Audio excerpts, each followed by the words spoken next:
is going to be a first impressions video on the Revlon Color Stay normal to dry skin foundation.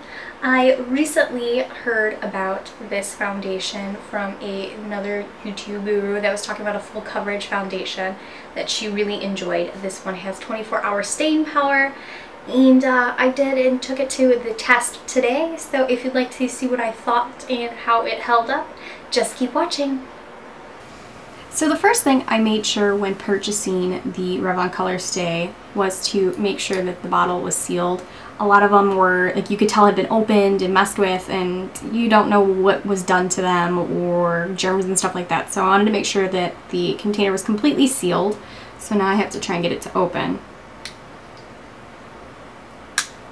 So I got it open, just a simple twist took care of that. I am going to put my hair back. This is such an unflattering close-up angle. You can see how much my skin is acting up with the pregnancy and stuff like that.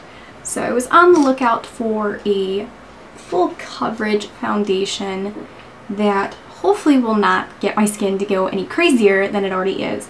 So the shade I picked up was the 220 Natural Beige. So right away I'm noticing there's no strange scent like some foundations have. When I do my foundation, I use this is a Real Techniques buffing brush, and then I just put the foundation on the back of my hand. I've already moisturized, so my moisturizer is already in my skin. I put a little too much on my hand, I'm hoping, but it's a nice thicker consistency where I'm not where some foundations when you put on the back of your hand it just kind of drips right off your hand. It's really gross. I like a little bit of a thicker foundation, so I'm just going to start applying this. Definitely full coverage. I think I got a little bit too dark of a color for me, but it's okay, we can make that work. It's definitely covering the blemishes nicely. One thing you want to keep in mind when putting your liquid foundation on is doing like a stipple motion and then kind of brush down, because you do have, no matter who you are, you have little hairs on your skin, and when you go against the grain it makes them stick up and makes your skin look uneven and all of that. So definitely put too much on. I have a ton left over. That's sexy, right? So we should probably blend this in. So I definitely like the coverage, so that's nice. Now let's hope it's got some great staying power, because that is another key thing for me. I don't want to kind of keep touching up my skin throughout the day. If I notice that I'm having a bit of a harder time blending, I will grab a foundation brush.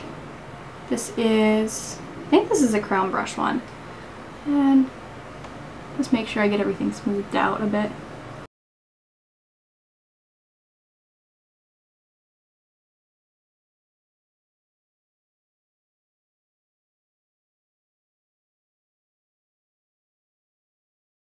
I definitely like it. It doesn't feel oily on my skin either.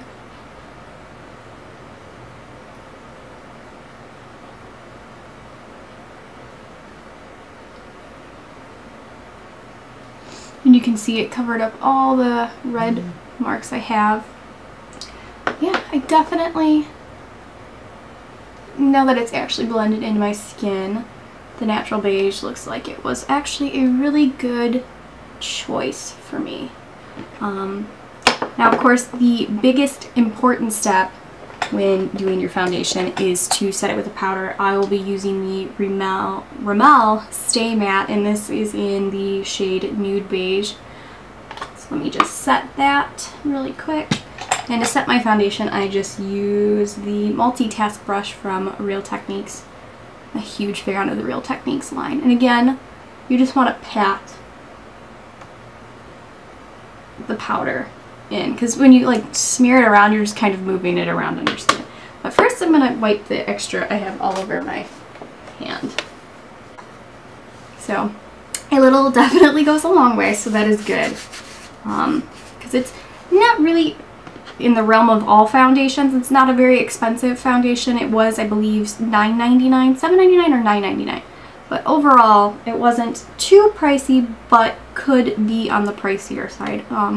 My normal foundation is the Neutrogena Skin Clearing, and that can run $11.99, so this is actually a little bit more affordable for me. So that is nice. So that is with it set.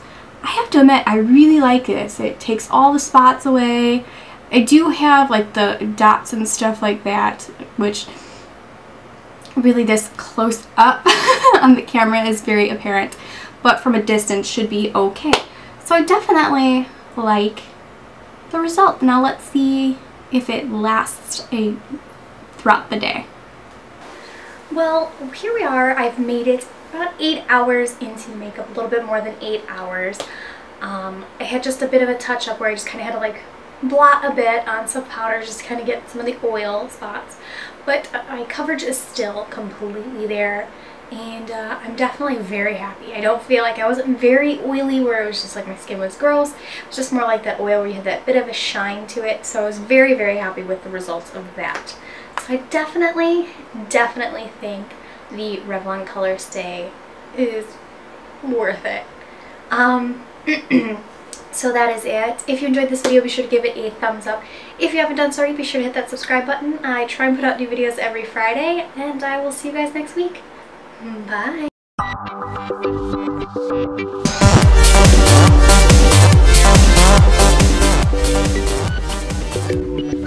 Hi my darlings, long time no see. If you follow me on Facebook, Twitter, or Instagram, you already know kind of why I've been MIA. But for those of you who don't,